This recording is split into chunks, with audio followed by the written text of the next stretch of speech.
تبھی یہ جو دعا ہے نا لا حول ولا قوت الا باللہ، یہ ہمیں کیوں مانگنے کا حکم ہے؟ لا حول کا مطلب گناہ سے بچنے کی طاقت، ولا قوت اور نیکی کرنے کی طاقت، الا باللہ وہ نہیں ہے مگر اللہ کی مدد کے ساتھ۔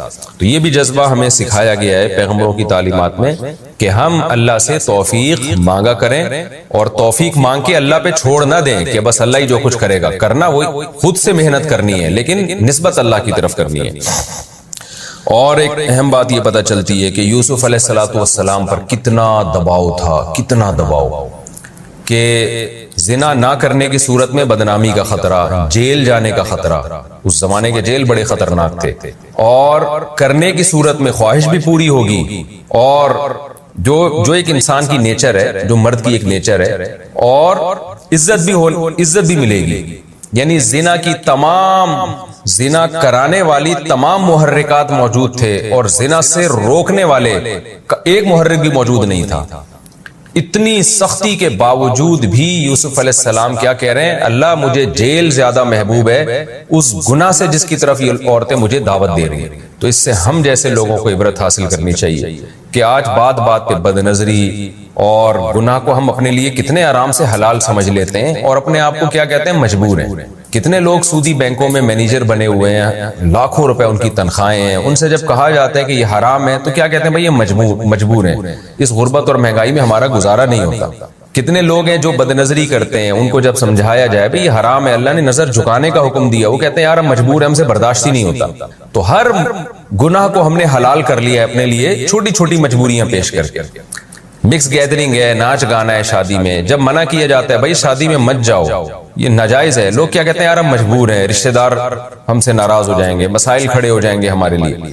تو آج ہم نے معمولی اعذار کو، معمولی چھوٹی چھوٹی باتوں کو اتنا بڑا بنا لیا ہے، جیسے قرآن میں آتا ہے نا وَمِنَ النَّاسِ، لوگوں میں بعض ایسے ہیں سورہ عنکبوت میں کہ جو اللہ پر ایمان لے کر آتے ہیں، اور جعل فتنۃ الناس کعذاب اللہ، اور جب ایمان اور عمل صالح پر ان کو تھوڑی سی آزمائش آتی ہے تو وہ اس کو اللہ کا عذاب سمجھنے لگتے ہیں، چھوٹی سی بات کو بھی رائی کا پہاڑ بنا دیتے ہیں وہ۔ تو اس لیے ہمیں یوسف علیہ السلام کے اس واقعے سے سبق حاصل کرنا چاہیے کہ یہ ہمارے اعذار عند اللہ مقبول نہیں ہیں۔ یوسف علیہ السلام سے زیادہ کوئی اس وقت معذور نہیں تھا کہ جب عزت جانے کا بھی خطرہ، اور جیل جانے کا خطرہ، اور ذہنی دباؤ اتنا، اور بھرپور جوانی ہے، اور پیغمبروں میں جو اللہ نے قوت رکھی ہوتی ہے وہ والی قوت ہے، ان تمام باتوں کے بارے میں اس کے سب کے باوجود وہ کہتے ہیں اللہ مجھے جیل زیادہ محبوب ہے۔ یہی ہمارا بھی جذبہ ہونا چاہیے، اور جب ہمارا گناہ سے بچنے کا یہ والا جذبہ ہوگا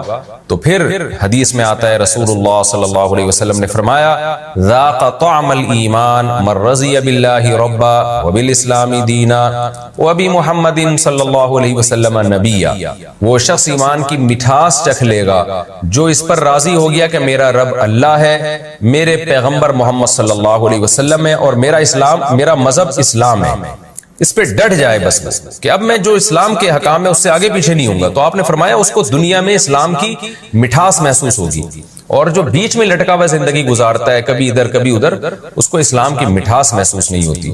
تو یوسف علیہ السلام کے اس گناہ سے بچنے کے اس جذبے میں ہمارے لیے بھی بہت زیادہ عبرت کا سامان ہے۔ ہمارے لیے جو آزار ہم جن عذروں کی، لڑکیاں شرعی پردہ نہیں کرتی کہ والدین ناراض ہو جائیں گے اور سسرال ناراض ہو جائے گا یا شادی میں مشکلات کھڑی ہو جائیں گی، تو یہ کوئی عذر نہیں، اللہ کا حکم سب سے پہلے جیسے کہ یوسف علیہ السلام نے اس پر عمل کیا۔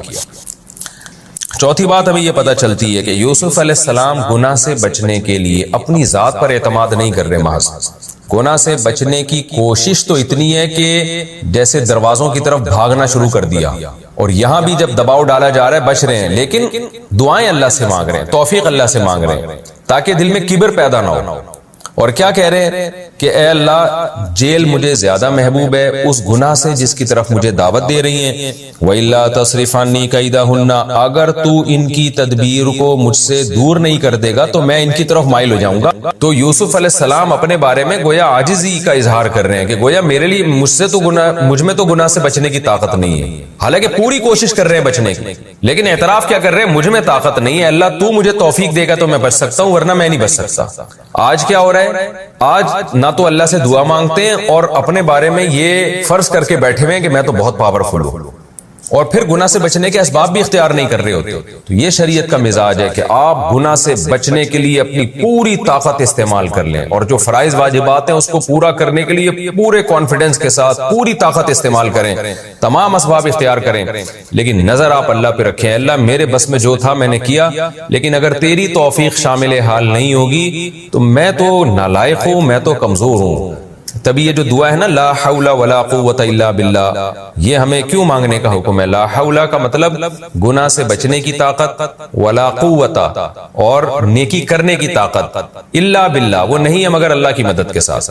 تو یہ بھی جذبہ ہمیں سکھایا گیا ہے پیغمبروں کی تعلیمات میں کہ ہم اللہ سے توفیق مانگا کریں اور توفیق مانگ کے اللہ پہ چھوڑ نہ دیں کہ بس اللہ ہی جو کچھ کرے گا. کرنا وہ خود سے محنت کرنی ہے لیکن نسبت اللہ کی طرف کرنی ہے.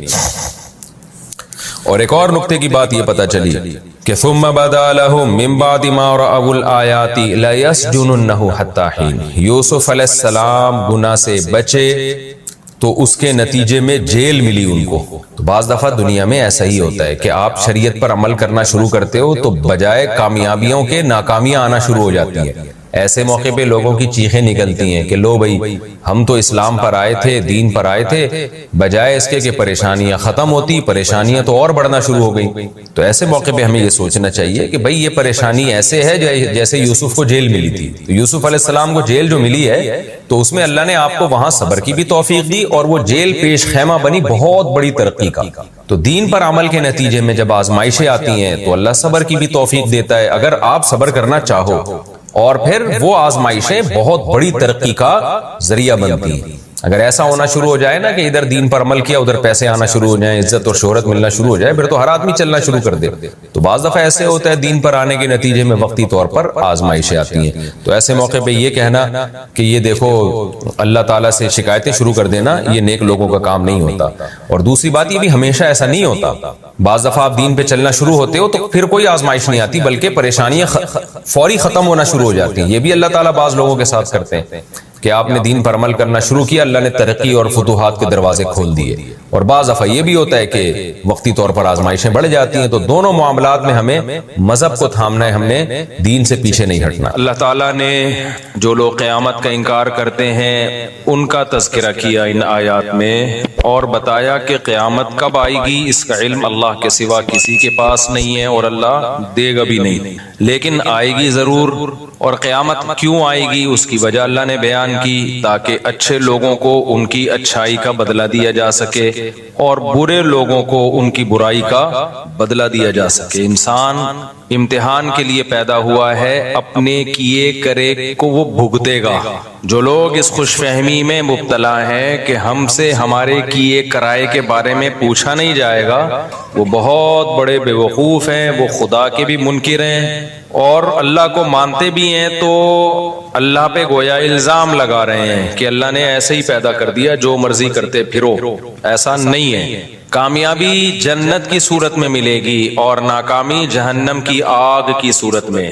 تو اللہ تعالیٰ ان آیات میں تذکرہ کرتے ہیں جہنم کن لوگوں کو اپنی طرف کھینچتی ہے. ہماری نظر میں اچھائی اور برائی کا ایک الگ معیار ہے. کل ایک صاحب کہنے لگے کسی مشہور شخص کے بارے میں وہ بہت اچھا ہے حالانکہ وہ غیر مسلم ہے. تو میں نے کہا کہ آپ نے کیسے کہہ دیا بہت اچھا ہے؟ انہوں نے کہا اتنا اچھا وغیرہ وغیرہ جو آج کل اچھائی کا معیار ہے. میں نے کہا میری اور آپ کی نظر میں اچھا ہو سکتا ہے بھائی, اللہ کی نظر میں اچھا نہیں ہے.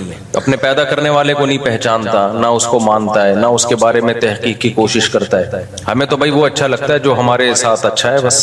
اللہ کو وہ اچھا لگتا ہے جو کس کے ساتھ اچھا ہے؟ اللہ کے ساتھ اچھا. تو اللہ میاں اپنی ہی باتیں بتا رہے ہوتے ہیں قرآن میں, اپنی ہی باتیں جن کو ہم کہانیاں کہتے ہیں اپنی ہمارے حساب سے, لیکن اللہ کے حساب سے ہماری باتیں کہانیاں ہیں اور اللہ کی باتیں کیا ہیں؟ اصل ہیں. مشرکین مکہ قرآن کے بارے میں کہتے تھے قرآن کہانیاں سناتا ہے. کہانیاں قرآن کیا سناتا ہے؟ کہانیاں سناتا ہے, بس قصوں کی کتاب ہے. کہتے تھے ان ھذا الا اساطیر الاولین, یہ تو پرانے لوگوں کے قصے ہیں. موسیٰ نے یہ کہا, فرعون نے یہ کہا, شعیب علیہ السلام نے یہ کہا, قوم نے جواب میں کہا تو پرانے لوگوں کے قصے کہانیوں کی کتابیں ہیں، کہانیوں کی. تو اللہ میاں ہمیں بتاتے ہیں کہ یہ جو تمہارے اسکالرز ہیں نا جو مجھے نہیں مانتے، یہ تمہیں کہانیاں کرا رہے ہیں. کہانیاں کون کرا رہے ہیں؟ یہ تمہارے اسکالرز ہیں نا جنہوں نے تم کو اس دنیا کی ترقی میں الجھا دیا ہے کہ یہی سب کچھ ہے. اصل میں کہانیاں یہ تمہیں کرا رہے ہیں. ان سے ورنہ پوچھو جنہوں نے پہلے ترقی کی وہ گئے کہاں؟ اتنی ترقی کی، ایسے ترقی کے میدان میں آگے بڑھتے بڑھتے بڑھتے بڑھتے کیا ہوا بھائی؟ ہارٹ اٹیک ہوا، دھڑام سے مر گئے. کوئی بوڑھا ہو کے مر گیا، کوئی جوانی میں ہی مر گیا، کوئی ایکسیڈنٹ سے مر گیا، کوئی بادشاہ بن کے مر گیا، کوئی وزیر بن کے مر گیا، کوئی سائنٹسٹ بن کے مر گیا، کوئی فلسفی بن کے مر گیا، کوئی بڑا فاتح بن کے، سکندر اعظم جیسا فاتح بن کے بھی مر گیا. تو اللہ کہتے ہیں یہاں کے لیے پیدا ہی نہیں کیا میں نے تمہیں پیدا کدھر کے لیے کیا ہے؟ ادھر کے لیے کیا ہے. تو اس جگہ کو سامنے رکھ کر زندگی گزارو گے تو پھر تو ٹھیک ہے. اس بات کو ہم کیا کہتے ہیں؟ اللہ کہانیاں سنا رہے ہیں. اللہ کیا کر رہا ہے؟ کہانیاں سنا رہے ہیں. یہ جو ملحد لوگ ہیں، مشرک لوگ ہیں، ملحد لوگ، ایتھیس لوگ، سیکولر لوگ، یہ قرآن پر یہی تو اعتراض کرتے ہیں. قرآن حوروں کی لالچ دے کے معاذ اللہ کہانیاں سنا رہا ہے. حوروں کی لالچ دے رہا ہے، جنت کی نہروں کی لالچ دے رہا ہے. بھائی یہ سب کہانیاں ہیں. اللہ میاں کیا کہتے ہیں؟ یہ تمہیں دنیا کی لالچ دے کے کیا سنا رہے ہیں؟ کہانیاں. اللہ کی باتوں کو کہانی کہہ رہے ہو. ومن اصدق من اللہ قیلا، حالانکہ اللہ سے سچی بات کس کی ہو سکتی ہے؟ اور انسان جب انسان کو گائیڈ کرتا ہے اس میں اپنے مفادات اس کے سامنے ہوتے ہیں، اپنی خواہشات ہوتی ہیں. تو اپنی خواہشات جس کے سامنے ہیں وہ جو تمہیں بتا رہا ہے وہ ٹھیک ہے، اور میں جو سنا رہا ہوں وہ کیا ہیں؟ کہانیاں. اللہ کہتے ہیں میرا تم سے کیا لینا دینا، مجھے کیا فائدہ، مجھے نہ تمہاری عبادت کی ضرورت، تمہاری نافرمانی سے میرا کوئی نقصان نہیں ہے. حدیث میں آتا ہے ساری دنیا کے سارے انسان جمع ہو کے اللہ کے خلاف ہو جائیں تو سمندر کے پانی میں ایک سوئی ڈبو کے آپ نکالتے ہیں نا تو کتنا پانی کم ہو جاتا ہے. اتنا بھی اللہ کی ملکیت اور حکومت کو نقصان نہیں ہوتا. اور سارے اللہ کے فرما بردار بن جائیں تو اتنا فائدہ بھی نہیں ہوتا. اب سوال پیدا ہوتا ہے جب نہ فائدہ اور نہ نقصان ہو رہا ہے تو پھر اللہ کیوں چاہ رہے لوگ میری فرما برداری کریں؟ اس کا اللہ نے جواب دیا وَإِن تَشْكُرُوا يَرْضَهُ لَكُمْ وَلَا يَرْضَى لِعِبَادِهِ الْكُفْرَ، کہ اللہ شکر کو پسند کرتا ہے، وہ چاہتا ہے کہ میرے بندے میری فرما برداری کریں تاکہ میں ان کو نوازوں. بندوں سے محبت کرتا ہے، فائدہ نقصان نہیں ہے، لیکن اس کو اپنی مخلوق سے محبت، اور سب سے زیادہ محبت کس سے ہے؟ انسان سے. کیوں بھائی انسان سے بہت زیادہ محبت کیوں ہے؟ اس میں کیا کوئی سرخاب کے پر لگائے اللہ نے الگ سے انسان میں؟ انسان کی تو 2 ٹکے کی اوقات نہیں ہے. اتنے بڑے بڑے فرشتے اللہ نے پیدا کیے، اتنے بڑی بڑی انسان جس زمین پہ رہتا ہے اس کی اس کائنات میں 2 ٹکے کی اوقات نہیں. اتنی چھوٹی سی زمین ہے. ابھی پرسوں کوئی مجھ سے پوچھ رہا تھا ہم چاند پہ جائیں گے تو زمین کو کہاں دیکھیں گے؟ میں نے کہا اوپر دیکھیں گے. وہ صاحب حیران ہو گئے، وہ تھوڑا دیہاتی ٹائپ کے صاحب تھے، وہ کہہ رہے ہیں یار اوپر کیوں دیکھیں گے؟ تو اچھا مجھے اس طرح کے سوالات میں بڑا مزہ آتا ہے جب مجھ سے کوئی پوچھے نا. میں بھی بچپن میں بہت پوچھتا تھا اس طرح کے سوالات کہ چاند زمین سے بڑا ہے کہ چھوٹا ہے، سورج کتنا بڑا ہے. یہ مجھے بہت دلچسپی تھی ان چیزوں میں. تو میرے بھائی بھی مجھ سے پوچھتے تھے ہم جب چاند پہ جائیں گے تو زمین کو کہاں دیکھیں گے؟ میں بڑا کنفیوز ہوتا تھا یار واقعی ہم زمین کو دیکھیں گے کہاں؟ تو کسی دیہاتی نے مجھ سے یہ سوال پوچھ لیا. دیہاتی تھے تو وہ شہری لیکن اسٹائل یعنی مزاج دیہاتی گاؤں والا. تو میں نے کہا بتاؤ جب ہم چاند پہ جائیں گے زمین کو اوپر دیکھیں گے نیچے؟ انہوں نے کہا بھائی نیچے دیکھیں گے، ہم اوپر گئے ہوئے ہوں گے نا. تو میں نے کہا نیچے دیکھیں گے تو نیچے اپنے پاؤں ہوں گے. جب ہم چاند پہ جا کے زمین کو دیکھیں گے تو نیچے چاند پہ بھی تو کھڑے ہی ہوں گے نا. تو نیچے کیا آسمان ہوگا؟ اگر یہ نیچے زمین ہوگی تو سر ہمارا کہاں ہوگا پھر؟ تو بیچارہ گھومتا ہی رہا.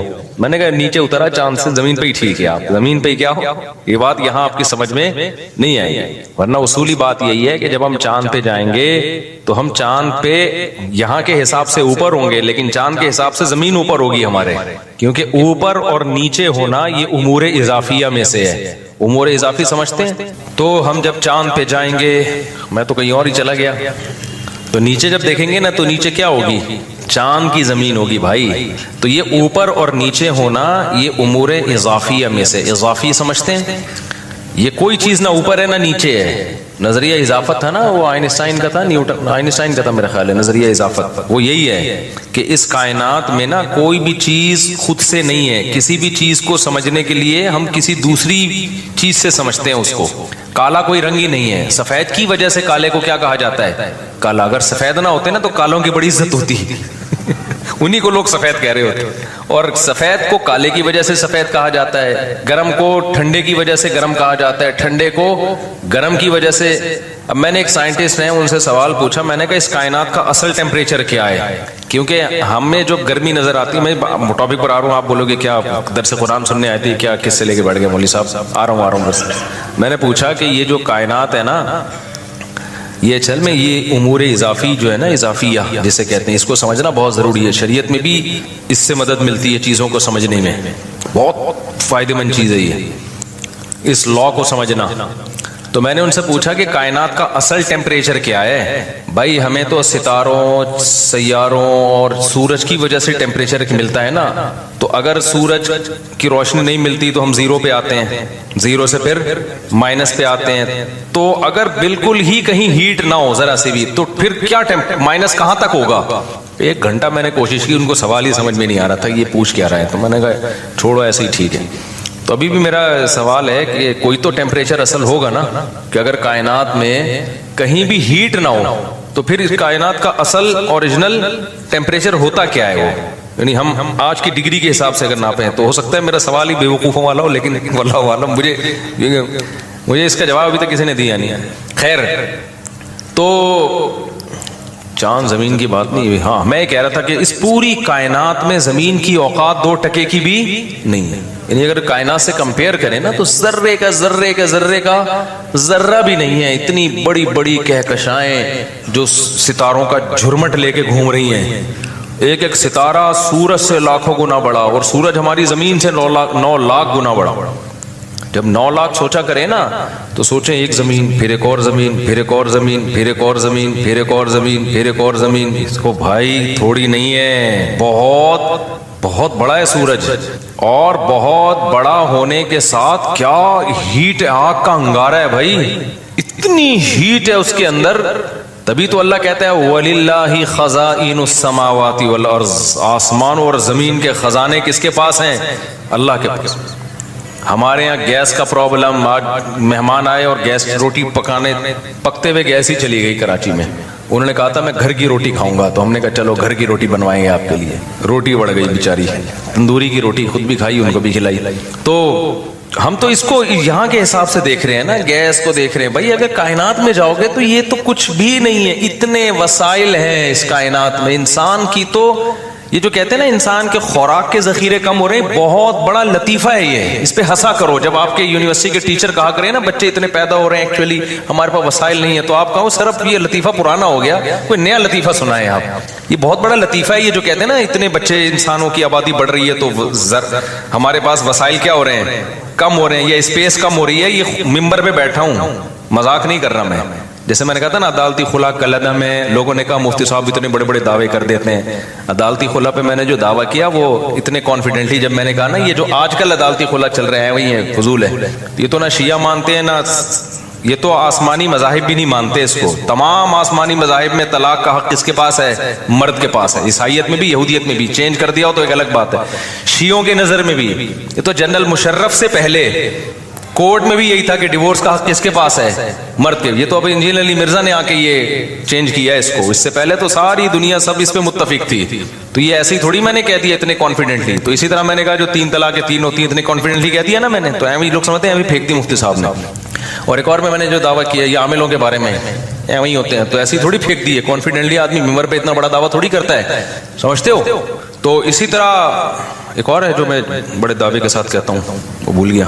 اور اسی طرح ایک یہ بھی کہ یہ جو کہتے ہیں نا آبادی بڑھنے سے وسائل گھٹ رہے ہیں, زمین میں دگا کم پڑ رہی ہے, بڑے مسائل ہو جائیں گے, تو یہ بہت بہترین کیا ہے, ہنسنے کے لیے بہت اچھا لطیفہ ہے. جب آپ کے یونیورسٹی میں ٹیچر یہ کہا کرے نا دیکھیں ہمیں کنٹرول کرنا ہے اور وسائل ہمارے پاس کم ہے, تو آپ نے سر یہ لطیفہ پرانا ہو گیا, ٹھیک ہے کوئی نیا لطیفہ لے کر آئے. کوئی ان کے پاس نہ کیلکولیشن ہے اس کی, کچھ بھی نہیں ہے. اتنے وسائل ہیں نا اس وقت کائنات میں کہ آبادی 10 گنا بھی بڑھ جائے تو کوئی فرق پڑنے والا نہیں ہے, اتنے وسائل ہیں. چھوٹی سی مثال دے دیتا ہوں آپ کو. میں نے ادھر بھنڈی لگائی ہوئی ہے, تھوڑی سی بھنڈی یہاں پہ اتنی سی جگہ پہ, وہ بھنڈی نکلنا شروع ہوئی ہے نا, توڑو تھوڑے دن میں پھر. تو میں نے کہا یار یہ میں تو تجربہ ہے, آپ کے پاس چھوٹی سی زمین ہو, آپ پورے خاندان کی سبزی اس سے پوری کر سکتے ہو. تجربہ کر کے دیکھ لیں آپ. چھوٹی سی زمین آپ لے لو نا، تمیز سے آپ اس میں گارڈننگ کرو، آپ کو وہیں کی آپ کے گھر کے لیے آلو پیاز ٹماٹر ادھر ہی کا پورا ہو جائے گا۔ تو زمین تو بہت ابھی زراعت کے قابل خالی پڑی ہوئی ہے، اتنی زمین ہے کہ آپ کی سوچ نہ گوشت کھانے کے لیے کم ہے۔ ابھی تو سمندر پہ انسان نے صحیح طرح توجہ نہیں دی ہے، خالی ایک سمندر میں اتنی مخلوق ہے نا جو تمہاری خوراک کی ساری ضرورتیں پوری کر لیتی ہے، جبکہ انسان کی باڈی کی نیڈ اتنی ساری چیزیں ہے ہی نہیں۔ صحراؤں میں جا کے دیکھو، خالی روٹی پہ ہی 100 سال نکال دیتے ہیں وہ لوگ، تو فضول قسم کا، بس جو غیروں نے دعویٰ کر دیا دم ہلائی ان کے سامنے۔ تو یہ بڑی پانی اتنا ہے، اتنا کہ سب ڈوب کے مر جائیں اس میں۔ یہ کہتے ہیں نا پانی کے ذخائر کم ہو رہے ہیں، یہ لطیفے ہیں، ان پہ ہنسا کرو، ٹھیک ہے نا، بہت اچھے اچھے لطیفے ہیں۔ تو لوگ جو غربت سے مرتے ہیں نا یا بھوک سے مرتے ہیں، وہ ڈسٹریبیوشن میں ناانصافی ہو رہی ہوتی ہے۔ وہ تو کروڑ پتی باپ کے کروڑ پتی گھر ہو، اس میں بھی اگر 9 بچے وہ جائیداد پہ قبضہ کر کے بیٹھ جائیں اور ایک کو روٹی بھی نہ دیں تو وہ بھی اس بنگلے میں بھی بھوک سے مرے گا وہ۔ خیر یہ بھی ٹاپک نہیں ہے، یہ تو میں ہر بیان میں تھوڑا تھوڑا تڑکا لگاتا رہتا ہوں۔ تو پتہ ہے وسائل کم نہیں ہے، کم کیا چیز ہے جس کی وجہ سے غربت آتی ہے؟ ان وسائل کو استعمال کرنے والی قوتیں، اور وہ قوت کیا ہے؟ انسان۔ اس قوت کی بیس کہاں سے شروع ہوتی ہے؟ مشینیں بھی کون بناتا ہے؟ یعنی قوت ہے نا، تو وہ اس کے پیچھے انسان ہوتا ہے۔ انسان کا دماغ استعمال ہوتا ہے، وہ مشینیں ایجاد کرتا ہے۔ انسان کے بازو استعمال ہوتے ہیں، وہ مشینوں کو استعمال کرتا ہے۔ تو جتنے انسان ہوں گے نا، آپ کے پاس ذہین دماغوں کا ریشو اتنا بڑھ جائے گا، ایجادات کے چانسز اتنے بڑھ جائیں گے، مزدور اتنے زیادہ ہوں گے۔ کچھ لوگوں کو اللہ نے کھوپڑی نہیں دی ہوتی، ان کو اللہ نے مضبوط بازو دیے ہوتے ہیں، وہ گڑے کھود دیتے ہیں۔ کچھ لوگوں کو اللہ نے کھوپڑی ایسی دی ہوتی ہے کہ وہ صرف کھوپڑی استعمال کرتے ہیں، اور وہ لاکھوں آدمیوں کا کام ایک کھوپڑی کر لیتی ہے۔ تو جب آبادی بڑھتی ہے تو کھوپڑیاں بھی بڑھ جاتی ہیں، ان کا ریشو ذہین کھوپڑیاں، اور آبادی بڑھتی ہے تو مزدوروں کا ریشو بھی کیا ہوتا ہے؟ ہر طرح کی پروڈکٹ مارکیٹ میں زیادہ، تو ترقی تو ہوگی نا۔ تو اس لیے یہ تو بالکل ہی اس کو دماغ سے نکال دو۔ خیر تو میں یہ عرض کر رہا تھا، اتنی بڑی اللہ کی کائنات، تو اس میں انسان کی اوقات بھی 2 ٹکے کی نہیں اور زمین کی اوقات بھی 2 ٹکے کی نہیں۔ تو میں یہ سوال اٹھایا تھا میں نے، پھر اللہ تعالیٰ انسان سے اتنی محبت کیوں کرتا ہے؟ کیا اس میں سرخاب کے پر لگے ہوئے ہیں بھائی کہ اس کو اتنا پروٹوکول دے رہا ہے کہ پیغمبر بھی اسی میں آ رہے ہیں، آسمانی کتابیں بھی انسانوں میں بولو نازل ہو رہی ہیں، انہی کے لیے کائنات کو بنایا گیا۔ پوری کائنات کس کے لیے بنائی گئی ہے یار؟ اتنی بڑی کائنات، 9 لاکھ گنا بڑا سورج، پھر سورج سے بھی لاکھوں گنا بڑے اور ستارے، پھر ان ستاروں سے اور بڑے ستارے، پھر یہ تو پہلا آسمان ہے، پھر آگے دوسرا آسمان کتنا بڑا ہوگا، پھر تیسرا آسمان کتنا بڑا ہوگا، پھر چوتھا آسمان کتنا بڑا ہوگا، جس آسمانوں میں پورے 3 4 آسمان سموئے ہوئے ہیں، کتنے بڑے بڑے، یہ تو ہماری تصور سے بھی کیا ہے۔ تبھی ملحد لوگ یہ اعتراض اٹھاتے ہیں کہ اگر ہم اسلام کو برحق مان لیں تو اس کا مطلب وہ انسان جس کی اوقات کیڑے مکوڑوں سے بھی کم ہے، وہ زمین جس کی اوقات اس کائنات میں ذرے کے برابر بھی نہیں ہے، تو سوال پیدا ہوتا ہے اس کائنات کا بنانے والا اتنی پدی سی مخلوق کو اتنی ویلیو کیوں دے رہا ہے؟ سمجھ میں آ رہا ہے سوال کہ نہیں آ رہا؟ بھائی اتنی پدی سی مخلوق اور اتنی سی پدی سی زمین پہ، ایک یوں سمجھیں اس کو، میں اس اشکال کو ایک مثال سے آپ کے دماغ میں اتارتا ہوں۔ آپ آئے میرے پاس، مفتی صاحب آپ سے ملنے کے لیے آئے، مفتی صاحب آپ سب سے زیادہ ویلیو اپنے خاندان میں یا اپنے پریوار کہتے ہیں نا ہندی میں، اپنے پریوار میں آپ سب سے زیادہ ویلیو کس کو دیتے ہیں؟ اب میرے پاس گاڑی بھی ہے، میرے پاس موٹر سائیکل بھی ہے، میرے پاس گھر بھی ہے، میرے پاس کپڑے بھی ہیں، پگڑی بھی ہے، اور جو جو چیزیں ضرورت کی ہوتی ہیں، لوازمات، سب کچھ ہے۔ تو میں کہتا ہوں میں جو ویلیو دیتا ہوں اتنا سا ایک پتھر اٹھاؤں، اتنا سا ذرہ، وہ میری نظر میں اس کی ویلیو کیا ہے؟ سب سے زیادہ۔ تو آپ بولو گے یار اتنی بڑی بڑی چیزیں آپ کے پاس ہیں اور یہ ایک میز کے اوپر آپ کے نا گرد کا ایک ذرہ ہے، وہ بھی ویسے ہی پڑا ہوا تھا، اور پھر اس پر ایک چھوٹا سا کیڑا گھوم رہا ہے، اس پہ چھوٹا سا کیا گھوم رہا ہے؟ ایک جرثومہ جو خوردبین سے نظر آ رہا ہے۔ کیوں؟ میری نظر میں یہ سب سے زیادہ، اور میں اسی کی خاطر میں نے یہ سارا، یہ پورا جو میرا خاندان اور یہ مرغیاں اور یہ بکرے اور یہ سب چیزیں پالی ہوئی ہیں اور یہ میرا گھر، یہ سب میں نے اس چھوٹے سے جراثیم کے لیے بنایا میں نے۔ تو آپ بولیں گے یار کوئی اور لطیفہ سنا دیتے ہیں مفتی صاحب، نیند شاید پوری نہیں ہوئی ہے یا کوئی اور مسئلہ ہو گیا آپ کے ساتھ، کیا باتیں کر رہے ہو؟ جب بھی کسی چیز کو ویلیو دی جاتی ہے سب سے پہلے کوئی سائز تو ہونا اس کا. کیا خیال ہے؟ تو ملحد لوگ جو اعتراض کرتے ہیں نا وہ یہی اعتراض ہے کہ یہ کیا، کیونکہ اگر ہم اسلام کو صحیح مانتے ہیں نا تو اسلام اس کائنات میں سب سے زیادہ عزت کس کو دیتا ہے؟ بولو. انسان کو. سب سے زیادہ ویلیو کس کو دے رہا ہے؟ اور جتنے پلینٹ ہیں نا زمین یعنی اس کائنات میں، ان میں سب سے زیادہ ویلیو کس سیارے کو دے رہا ہے؟ بولو. زمین کو. کیوں دے رہا ہے؟ قرآن کی بہت ساری آیتیں ہیں. پہلی آیت وَسَخَّرَ لَكُم مَّا فِي السَّمَاوَاتِ وَمَا فِي الْأَرْضِ، اللہ کہتے ہیں جو بنایا اس تمہارے لیے بنایا میں نے. وہی بات ہو گئی نا، میری میز پہ ایک چھوٹا سا پتھر پڑا ہوا تھا معمولی سا، اس کے اوپر ایک چھوٹا سا 2-3 جرثومے گھوم رہے تھے، یا خوردبین سے دیکھا تو 1 کروڑ تھے. میں کہوں یہ سارا کس کے لیے بنایا، یہ سب کچھ کس کے لیے ہے؟ اس کے لیے. تو اشکال ہوگا کہ نہیں ہوگا؟ ابے بھائی اس میں کیا ہے یار، پھونک مارو اڑ جائیں گے. تو اللہ یہی کہہ رہا ہے کہ اس پوری کائنات میں یہ زمین کیا ہے؟ ایک مٹی کے 1000ویں حصے کے برابر بھی نہیں ہے. زمین اتنی چھوٹی ہے. قرآن پروٹوکول دے رہا ہے سخر لکم کہ اس زمین پر جو چند جراثیم ہم جیسے گھوم رہے ہیں، ایک پھونک فرشتہ لگا دے تو ہم سب کی پھونک نکل جائے. جیسے اقرار الحسن نے پھونک نکال دی. تو اللہ کیا کہہ رہا ہے؟ وَسَخَّرَ لَكُم مَّا فِي السَّمَاوَاتِ. پروٹوکول دیکھو، جو کچھ آسمانوں اور زمین میں اللہ کہتے ہیں جمیعاً، تمام کا تمام. تاکیدیں لگا دی اللہ تعالیٰ نے. یعنی ہو سکتا ہے ہم ایک وہم ہو سکتا تھا کہ شاید اللہ نے تھوڑا مبالغہ زیادہ کر دیا ہے. اللہ نے کہا کہ جو کچھ آسمانوں میں جو کچھ زمین میں تمہارے لیے، تو جو کچھ سے مراد ہوگا 2-4 چیزیں. اللہ نے کہا جمیعاً، سب کا سب کس کے لیے؟ تمہارے لیے بنا دیا میں نے. ارے بھائی، اور عزت جو قرآن کہتا ہے، نام کیا رکھا گیا؟ اشرف المخلوقات، تمام مخلوق میں سب سے زیادہ عزت دار. اور قرآن کیا پروٹوکول دیتا ہے جو جس سے ہمیں پتہ چلتا ہے انسان کو بڑی عزت دی ہے؟ وَلَقَدْ كَرَّمْنَا بَنِي آدَمَ. اللہ کہتے ہیں ہم نے بنی آدم کو بہت عزت دی ہے. بنی آدم سے کون مراد ہے؟ انسان مراد ہے. اکرمنا نہیں ہے، کرمنا. باب افعال اکرمنا، ہم نے اکرام کیا. باب تفعیل میں مبالغہ زیادہ ہے، بڑے اہتمام کے ساتھ ہم نے اس کو پروٹوکول دیا ہے. کہتے ہیں نا تکریم قابل تکریم ہے. آپ کہتے ہیں نا ایک لفظ ہوتا ہے اکرام. بھائی اکرام کسی کا بھی ہو سکتا ہے، بھائی ان کا ذرا اکرام کریں. آپ نے چائے پاپے بلاد کے پلا دی ان کو، ایسے ہی نہیں خالی. تکریم کا مطلب زیادہ آپ نے ان کو ویلیو دے رہے ہو. تو اللہ نے اکرمنا کا لفظ استعمال نہیں کیا سورہ بنی اسرائیل میں. وَلَقَدْ كَرَّمْنَا بَنِي آدَمَ، ہم نے بنی آدم کو بہت زیادہ عزت دی ہے. اس آیت سے پتہ چلتا ہے کہ اس کائنات میں انسان کو بہت زیادہ ویلیو بولو دی جا رہی ہے. اور ہمیں کہاں سے پتہ چلتا ہے؟ آدم علیہ السلام کا واقعہ جس طرح اللہ نے بتایا. کوئی مخلوق پیدا کرتے ہوئے ایسا نہیں ہوا ہے کہ اللہ نے فرشتوں کا اجلاس بلایا ہو.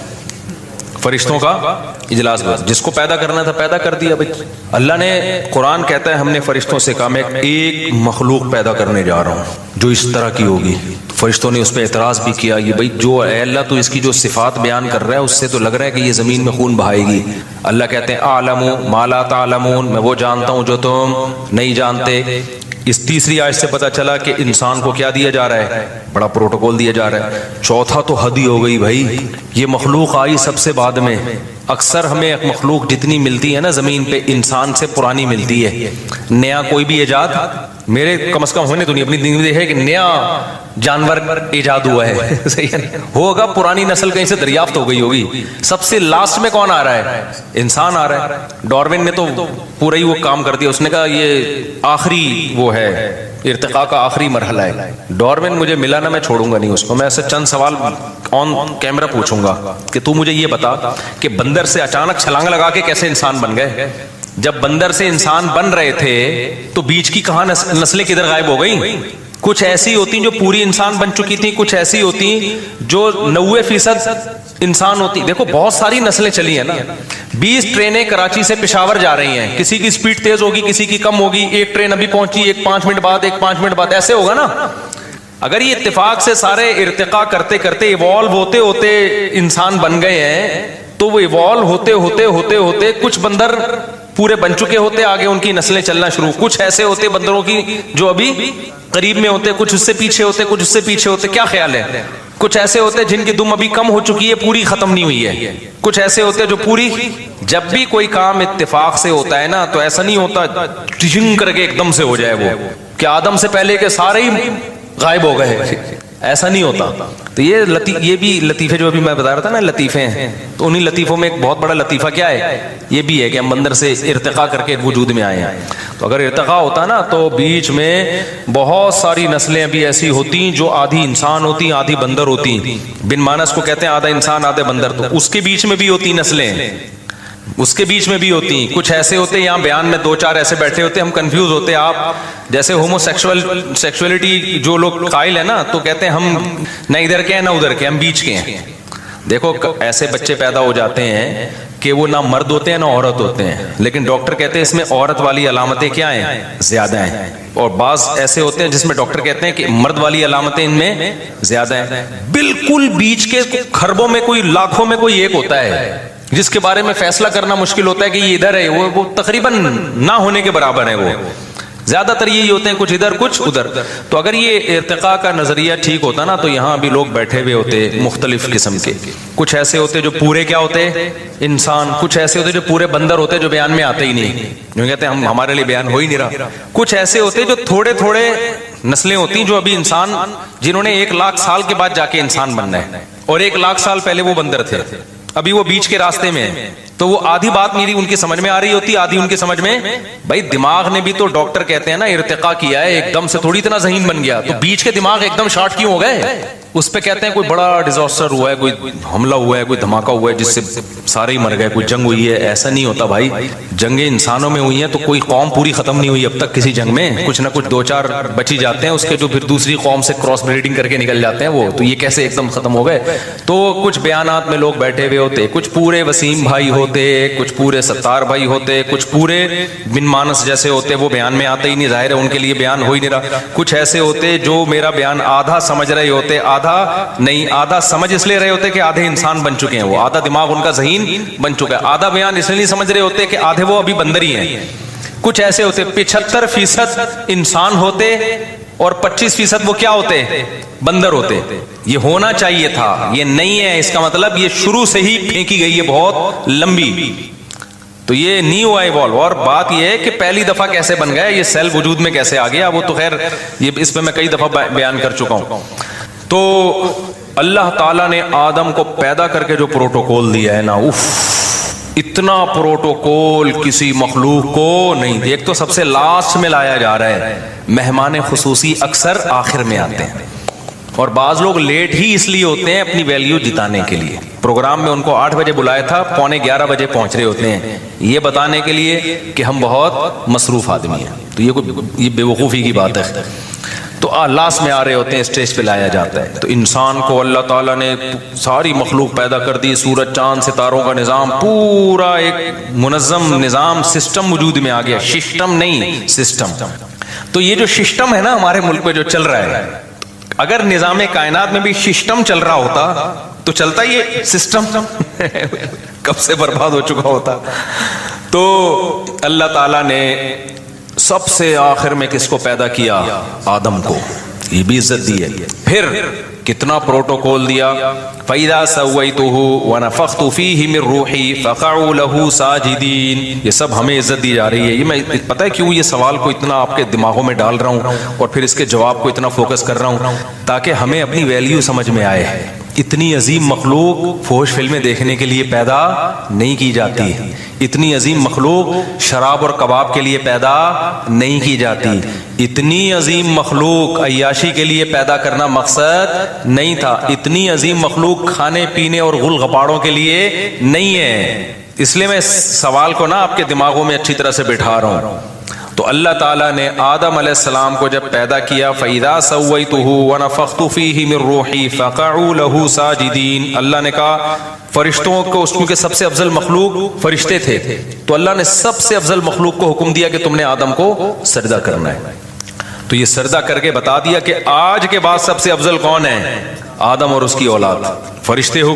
تبھی تو شیطان جو ہے نا اکڑ گیا تھا کہ یہ کیا بھائی. شیطان نے وہی اعتراض کیا جو ملحدین اعتراض کر رہے ہیں کہ اتنی چھوٹی سی زمین پہ اتنی چھوٹی سی مخلوق کو اتنا پروٹوکول, جن کے پاس تو پاور زیادہ ہوتی ہے. سمجھ رہے ہو, جنات جو سلیمان علیہ السلام کے دور میں پتہ نہیں کیا کیا اتنے بڑے بڑے کام کر رہے ہوتے تھے.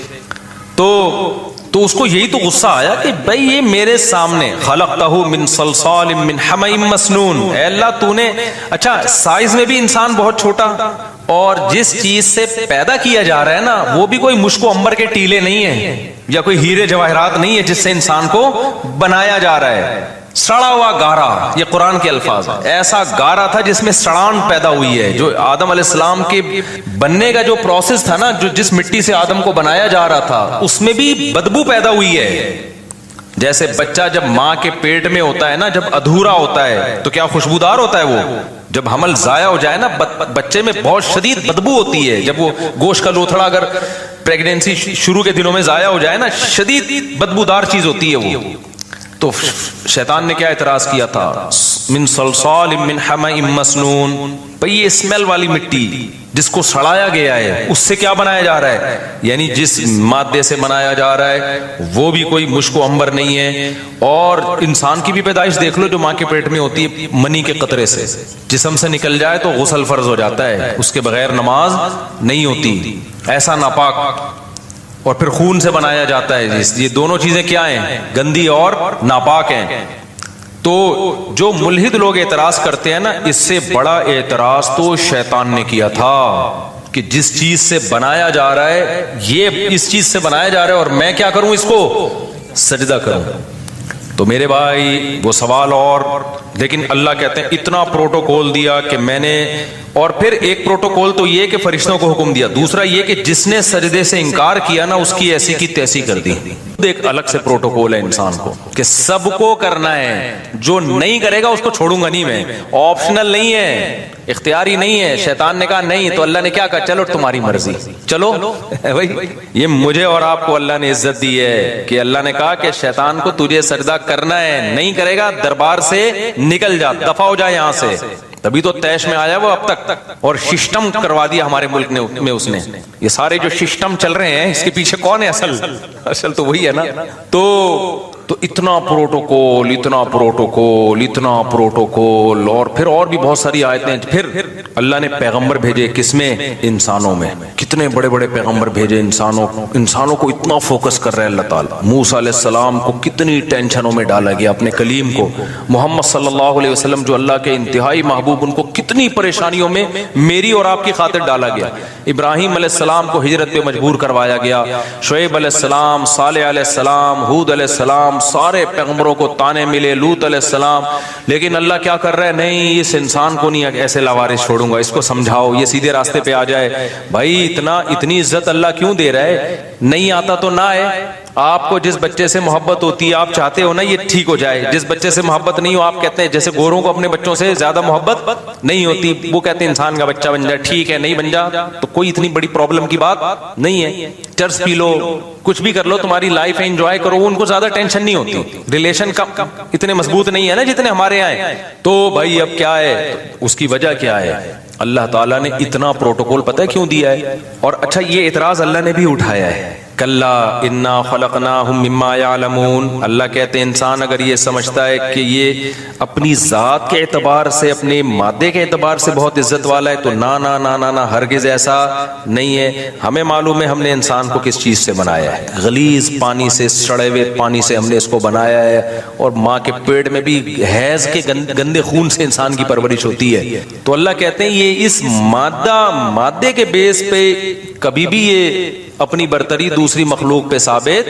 نہیں کر سکتا۔ تو بھائی پتہ ہے کیوں اتنا پروٹوکول دیا؟ اس کھوپڑی کی وجہ سے۔ یہ جو کھوپڑی، حسن نثار نے ایک بڑا زبردست کل بیان دیا، حسن نثار کی باتوں سے اکثر میں اختلاف کرتا ہوں، لیکن اس کی جو ورڈنگ ہے نا بڑا دفعہ بڑی خاندانی ہوتی ہے۔ اس نے کہا کہ جتنے بھی دھڑ جن کے اوپر کھوپڑی رکھی ہے نا، ضروری نہیں کہ اس میں دماغ بھی ہو، ٹھیک ہے نا۔ ایک سیاستدان پہ اعتراض کیا تھا کہ جتنے بھی دھڑ جن کے اوپر کھوپڑی ہو تو ضروری نہیں کہ، یعنی ہمیں نظر تو آ رہا ہوتا ہے دھڑ کے اوپر سر رکھا ہوا، تو یہ ضروری نہیں ہے کہ سر کے اندر دماغ بھی ہو۔ یہ جو صحافی لوگ ہوتے ہیں نا، یہ لکھ لکھ کے بول بول کے ان کو بڑا ایک زبان پہ بڑا عبور حاصل ہو جاتا ہے۔ تو مجھے کسی نے کلپ بھیجا، جب اس نے کہا نا ہر وہ دھڑ جس کے اوپر کھوپڑی رکھی ہے تو یہ ضروری نہیں ہے کہ اس کھوپڑی کے اندر دماغ بھی ہو۔ تو اور واقعی صحیح بات ہے۔ تو انسان کو جو اتنا پروٹوکول دیا گیا، وجہ اس کی یہ ہے کہ 7ویں آسمان سے لے کے تحت الثری تک، زمین کے آخری مرکز تک، یہ والی کھوپڑی اللہ نے کسی مخلوق کو نہیں دی ہے۔ اس کھوپڑی کھوپڑی کی بیس پر انسان کو فضیلت ہے، جس کو اللہ نے علم سے تعبیر کیا ہے۔ علم جاننے کو کہتے ہیں، جاننے کی صلاحیت انسان میں ہے، دوسری مخلوقات میں اس درجے کی صلاحیت نہیں ہے جس درجے کی انسان کو اللہ نے صلاحیت دی ہے۔ سمجھ میں آ رہی ہے بات کہ نہیں آ رہی ہے؟ تو اللہ نے قسم اٹھائی والتین والزیتون وطور سینین وہذا البلد الامین۔ اللہ کہتے ہیں میں نے اس کی مادی صحت کا بھی انتظام کیا، اس کے لیے انجیر اور زیتون پیدا کیا میں نے، اور میں نے اس کے لیے روحانی صحت کا بھی انتظام کیا، جس کا گواہ مکہ اور کوہ طور ہے۔ کیسے کیسے پیغمبروں کو بلا کے کوہ طور پہ ہم کلام ہوا، موسیٰ کو اللہ نے کہا کہ یہ کرو، یہ نہیں کرو۔ اور یہ بات یاد رکھو، داڑھی کی ویلیو اسلام میں کم نہیں ہے۔ آج بھی تورات میں لکھا ہوا ہے کہ اللہ نے موسیٰ کو کوہ طور پہ بلا کے کہا کہ اپنی قوم سے کہنا کہ داڑھی مت کاٹو۔ تبھی یہودیوں کی اتنی بڑی بڑی داڑیاں ہم نے دیکھی ہیں۔ ہمارے مذہبی اسکالر ماڈرن ہو گئے کہ داڑھی ہی کا انکار، آپ نہیں رکھتے توبہ استغفار کرو، لیکن انکار نہیں کر سکتے آپ۔ اسلام کو اپنے کلچر کی وجہ سے چینج نہ کرو، اسلام ویسے ہی ہے، تو یہ اللہ کا حکم ہے، کیونکہ آپ کو آپ کی فطرت کو چینج کرنے نہیں دے گا اسلام۔ آپ دیکھو آج کل لڑکے لڑکی نما آ رہے ہیں کہ نہیں آ رہے ہیں، تو اسلام اس کی پرمیشن دیتا ہے؟ گورے کے پاس تو کوئی ہدایت نہیں، وہ کہتے ہیں ان کی نجی لائف ہے، جیسے چاہے بال کٹائیں، جیسے چاہیں یہاں بالیاں ڈالیں، جو مرضی کریں، لیکن اسلام نے پابندی لگا دی۔ نبی صلی اللہ علیہ وسلم کی صحیح حدیث ہے، ان مردوں پر لعنت ہے جو عورتوں کی مشابہت اختیار کرتے ہیں، ان عورتوں پر لعنت ہے جو مردوں کی مشابہت اختیار کرتی ہیں۔ تبھی تو عورت کے لیے بال چھوٹے کرنا پسندیدہ کام نہیں ہے، کیونکہ چھوٹے بال کس کے ہوتے ہیں؟ مردوں کے ہوتے ہیں۔ آپ کہہ سکتے ہو آپ کے تو بڑے بال ہیں، تو اتنے چھوٹے عورتوں کے نہیں ہوتے، اب اس سے زیادہ تھوڑی بڑے ہو سکتے ہیں، کتنا بڑھا لیں گے آپ؟ بڑھانا بھی چاہو تو یہاں تک نہیں پہنچتے۔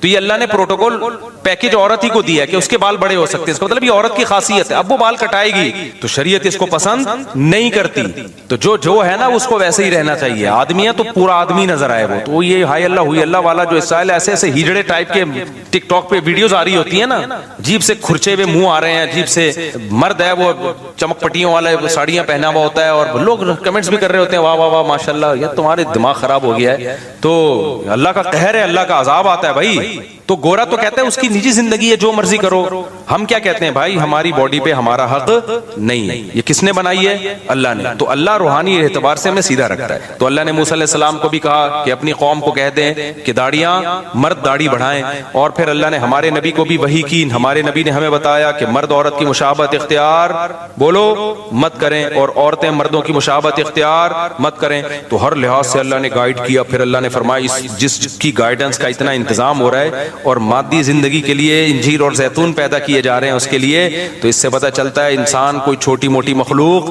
نہیں ہے۔ لیکن اللہ کہتے ہیں پھر ہم نے کیا کیا؟ اس کو بدترین مخلوق بنا۔ وہ کیسے بنایا؟ اس کی حرکتوں کی وجہ۔ یہ بالکل ایسے ہی ہے جیسے بادشاہ سلامت کا ایک بیٹا ہو، شہزادہ ہو، بادشاہ اس کو بڑی زبردست شیروانی میں اپنے ساتھ لے کے جاتا ہے، اور بڑے خوبصورت پروٹوکول میں، شاہی خاندان کا آدمی ہے، بڑے بڑے لوگ ملاقاتوں کے لیے آ رہے ہیں، لیکن اس کمبخت کو چڈی بنیان میں ہی گھومنے کا شوق ہے، اور یہ ملتا بھی جمعداروں سے ہے، اور بہت ہی اس کی عجیب۔ تو بادشاہ کیا کرے گا؟ ایک دن اس کو آگ کر کے نکال دے، کہے گا یار تو تیرے تو وہ اسٹائل ہی نہیں ہے جو شہزادوں والا اسٹائل ہوتا ہے، تجھے تو عزت سمجھ میں ہی نہیں آ رہی ہے۔ تو اب دنیا کی نظر میں تو اس کو بے عزتی سمجھا جاتا ہے، لیکن اللہ کی نظر میں جو عزت اور ذلت کا معیار ہے وہ لباس نہیں ہے۔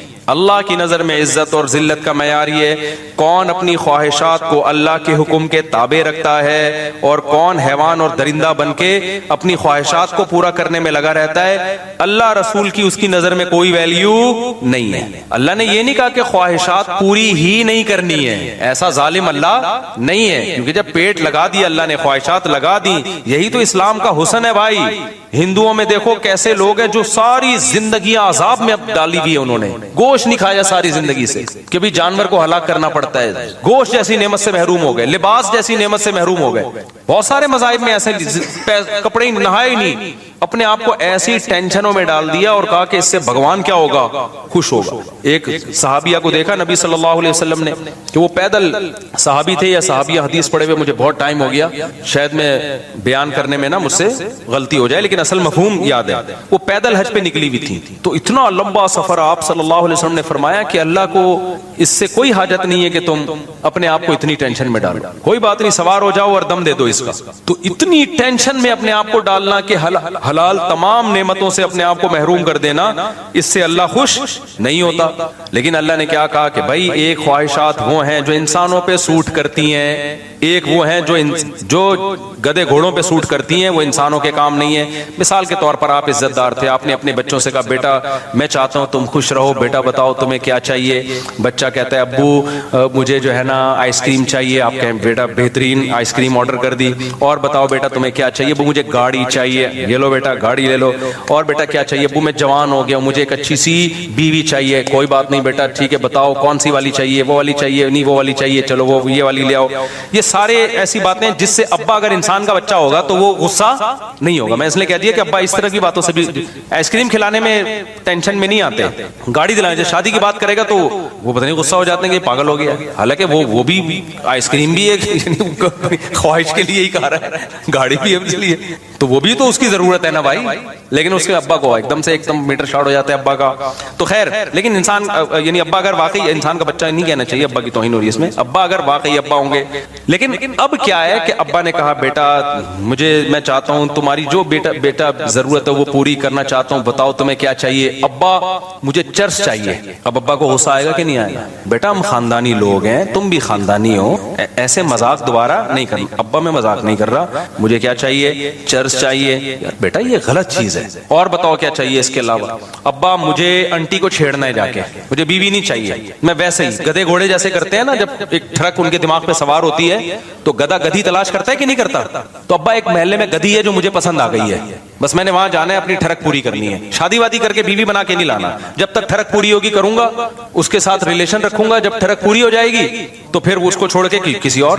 ابا انسان کا بچہ ہوگا تو خوش ہوگا ایسی باتوں پہ، جائیدادوں سے آگ کر دے گا، بولے گا یہ میرا بچہ نہیں ہے بھائی، کسی نے غلطی سے میرے کھاتے میں نادرہ میں غلطی سے میں نے نسبتیں دور کرے گا، بھائی میرا اس بچے سے لوگو یہ میرا بچہ نہیں ہے، میری بےزتی ہو رہی ہے۔ خدا کی قسم یہی کام انسان کے ساتھ ہو رہا ہے۔ قل من حرم زینت اللہ التی اخرج لعباده والطیبات من الرزق، اللہ کہتے ہیں بتاؤ یہ جو ہندوؤں نے بہت سی چیزیں حرام کر لی، عیسائیوں نے بہت سی چیزیں حرام کر لی، اللہ کہتے ہیں جو حلال پاکیزہ چیزیں کون حرام کر سکتا ہے؟ تم کہو میں نے پیدا تمہارے لیے، یہ شہد میں نے تمہارے لیے پیدا کیا، یہ جانوروں کا دودھ میں نے تمہارے لیے پیدا کیا، مرغیوں کے انڈے میں نے تمہارے لیے پیدا کیے، اور تمہارے مشورے پر پورے سال مرغی انڈا دے گی، ٹھیک ہے نا، گن پوائنٹ پہ ایسی غذائیں پیدا کر دی جو پورے سال ہی انڈے دینے پہ آ گئی ہے، اور میں نے تمہارے لیے عورت کو پیدا کیا جس سے تم نکاح کرو، اس سے تمہیں محبت ملے گی، لتسکنوا الیہا، سکون ملے گا، محبت ملے گی، تمہارا خاندان اور پریوار تمہارا آباد ہوگا۔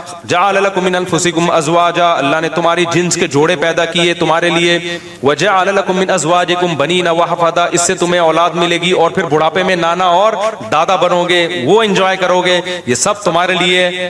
انسان ایسا کمبخت نکلا، انسان نے کہا نہ مجھے گرل فرینڈ چاہیے، مجھے بیوی نہیں چاہیے۔ گدے گھوڑے والے کام کیے کہ نہیں کیے؟ فرق پتہ ہے کیا ہے؟ گدھا گھوڑا یہ کام ٹائی اور سوٹ پہن کے نہیں کرتا، انسان نے کیا کیا؟ 3 پیس سوٹ اور ٹائی میں، اور ولاگ بنائی میری گرل فرینڈ، یہ میری کلیگ ہے جس کے ساتھ میں گھومتا ہوں۔ 3 پیس سوٹ اور ٹائی سے انسان مہذب نہیں بن جاتا، انسانوں کو دھوکہ دیا جا سکتا ہے، اللہ کو دھوکہ بولو نہیں دیا جا سکتا۔ اللہ کی نظر میں کافر کی 2 ٹکے کی ویلیو نہیں ہے، کیونکہ کافر اللہ کے کہے ہوئے اچھے کو اچھا نہیں مانتا، اللہ کے کہے ہوئے برے کو برا نہیں مانتا۔ اللہ میاں نے کہا یہ میں نے تمہارے لیے دودھ کی نہریں پیدا کی، یہ میں نے تمہارے لیے دودھ پیدا کیا، میں نے تمہارے لیے شہد پیدا کیا۔ کافر کیا کہتا ہے؟ میں شراب پیوں گا۔ وہ کیا کہہ رہا ہے؟ میں کیا پیوں گا؟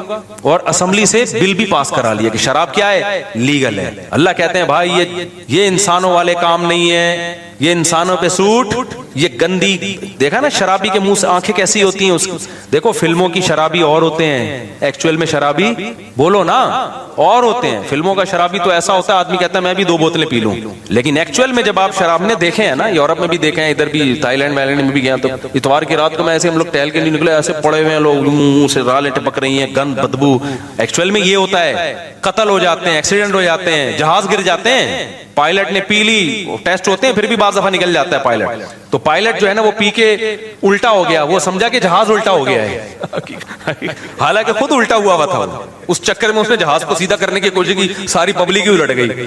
اتنے حادثات ہوتے ہیں نا شرابیوں کے دنیا میں، آپ کی سوچ سے بھی زیادہ، تو چھپاتے ہیں، دانت توڑ دیا کسی کے، مکہ مار دیا، کیس بھی نہیں بنا سکتے کہ پی ہوئی تھی وہی اس نے۔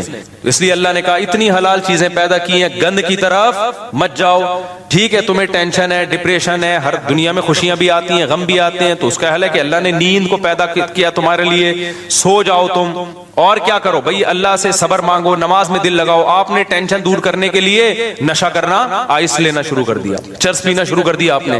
پھر تم یہ سمجھتے ہو کہ اللہ کہے گا اشرف المخلوقات ہے. نا نا نا، پھر آپ کو اللہ اشرف المخلوقات میں داخل نہیں کرے گا. پھر اللہ کہتا ہے میں نے انسانوں کو انسانوں میں پیدا کیا ہے، تم پر بہت سے لوگوں کے احسانات ہوں گے اور تمہارا بہت سے لوگوں سے ریلیشن ہوگا. دیکھو سورہ 5ویں پارے کی پہلی آیت لازمی پڑھو، وَاعْبُدُوا اللَّهَ وَلَا تُشْرِكُوا. اسلام جتنا ریلیشن پہ کو ویلیو دیتا ہے نا، غیر مسلم ریلیشن کو اتنی ویلیو نہیں دیتا. غیر مسلم صرف کسٹمر اور آپ کا جو فرینڈ ہے اس سے ریلیشن کو تھوڑی بہت ویلیو دیتا ہے کہ بھئی تھینک یو سے بات کیا کرو، تھینک یو پہ ختم کر دیا کرو. اس سے زیادہ غیر مسلم کی نظر میں ریلیشن کی ویلیو نہیں ہے. ریلیشن تو تمہیں سکھاتا اسلام ہے. کیا ریلیشن سکھایا ہے؟ 5ویں پارے کی پہلی آیت، پہلی یا دوسری آیت ہوگی، وَاعْبُدُوا اللَّهَ وَلَا تُشْرِكُوا. نہیں، 5ویں پارے کی نہیں، سورہ نساء کی ہے، 4تھے پارے کی میرا خیال ہے. وَاعْبُدُوا اللَّهَ وَلَا تُشْرِكُوا بِهِ شَيْئًا. سب سے پہلے ریلیشن اپنا اللہ سے مضبوط کرو.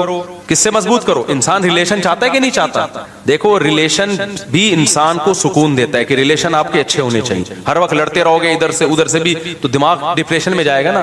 ہر باپ یہ چاہتا ہے کہ میری اولاد کا ریلیشن آپس میں بھی اچھا ہو، محلے والوں سے بھی اچھا ہو. تو وہ بتاتا ہے نا بیٹا یہ تمہاری اماں ہے، یہ تمہارے ماموں ہیں، یہ تمہاری خالہ ہے، یہ تمہارا ابا، میں تمہارا اتفاق سے کیا ہوں؟ ابا ہوں. بیٹا تمیز سے رہنا، یہ بہن ہے، یہ بھائی ہے، لڑتے نہیں رہنا. سب کے حقوق کا تم نے کیا کرنا ہے؟ خیال. تو اللہ میاں بھی یہی چاہتے ہیں. اللہ نے فرمایا وَاعْبُدُوا اللَّهَ. سب سے پہلے تمہارا ریلیشن کس کے ساتھ ہے؟ میرے ساتھ ہے. میں اللہ ہوں، میری عبادت کرنی ہے. وَلَا تُشْرِكُوا بِهِ شَيْئًا. معبود ہونے میں میرے ساتھ کسی کو شریک نہیں کرنا. عبادت صرف میری ہوگی، میرے علاوہ کسی کی نہیں ہوگی. یہ ریلیشن گورا بتاتا ہے. او مائی گاڈ، بس اس کے علاوہ گاڈ کے ساتھ کوئی ریلیشن غیر مسلموں کے پاس ہے ہی نہیں. وَبِالْوَالِدَيْنِ إِحْسَانًا. پھر اللہ کہتے ہیں میرے بعد سب سے زیادہ مضبوط ریلیشن کس سے ہونا چاہیے؟ والدین کے ساتھ. کافروں نے کیا کیا؟ 18 سال کا ہوتے ہی ابا اماں کو ٹاٹا کر کے نکل جاتے. آپ کو پتا ہے جاپان میں گیا تھا نا میں نے، جاپان کی ٹرینیں آپ کو دکھائی، کتنی اچھی تھیں کہ نہیں تھی؟ اور ایسی خاندانی تھی یار، جو سوچا تھا اس سے آگے ہی نکلی ہیں. ایسی سپیڈ کی ٹرینیں اور ایسی ٹائم، یعنی ٹائم یہ ہوتا تھا 3:51 پہ پہنچے گی اور 53 منٹ پہ دوسری ٹرین نکلے گی. تو 53 پہ ہی نکل رہی ہے، ایک ایک منٹ ناپا ہوا ہے. لیکن آپ ایک بڑی بھیانک چیز ہے جاپان کی جو میں نے آپ کو نہیں دکھائی. جاپان کے بچے اپنے ماں باپ کے ساتھ بالکل بھی اچھے نہیں ہوتے.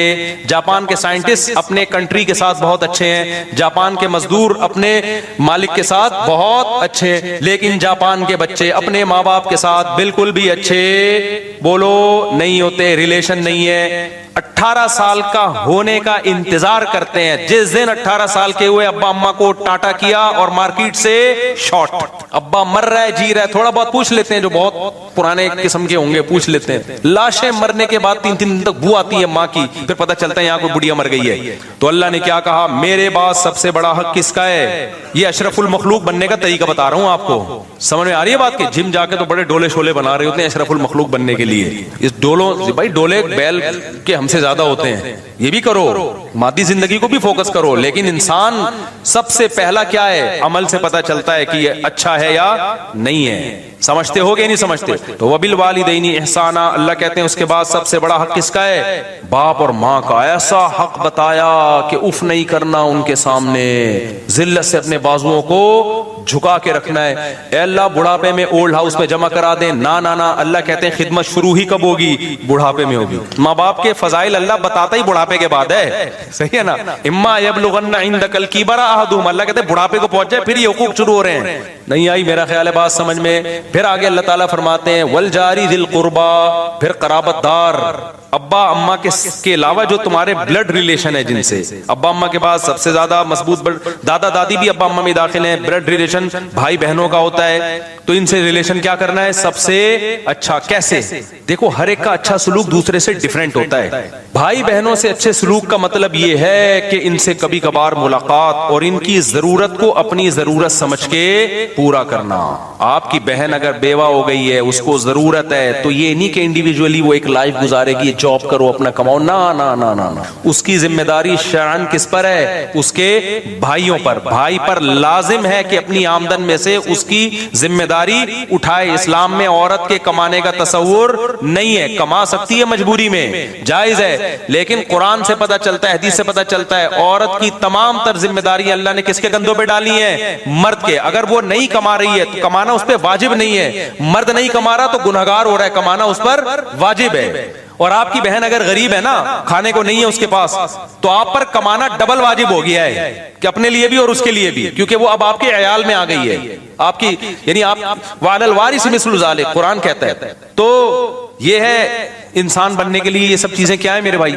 ضروری ہیں۔ پھر قرآن نے کہا والجار ذی القربی والجار الجنوبی، جو تمہارے پڑوس میں رہنے والا ہے، کوئی بھی تمہارا جس سے بھی کسی، والصاحب بالجنبی، حتیٰ کہ تھوڑی دیر کے لیے بھی اگر کوئی تمہارے ساتھ بیٹھا ہے تو اتنی دیر تک اس کا حق اس سے زیادہ ہے جو آپ کے ساتھ نہیں بیٹھا۔ مثال کے طور پر آپ پنکھے میں آ کے بیٹھے نا نماز میں، آپ کو پتا ادھر پنکھے کی ہوا نہیں جا رہی، آپ کے ساتھ ایک بندہ بیٹھا ہے، تو قرآن کیا کہہ رہا ہے؟ یہ تھوڑی دیر تک تمہارے ساتھ ہے نا، تو تم نے اس کا خیال کرنا۔ ہوتا کیا ہے، تھوڑی سی یوں مارا، اس کو پش کیا پنکھے سے، آہستہ آہستہ اس کو ادھر کو کھسکا دیا۔ جو مارکیٹ میں چل رہا ہے، سسٹم جو چل رہا ہے وہ یہی چل رہا ہے نا، پنکھے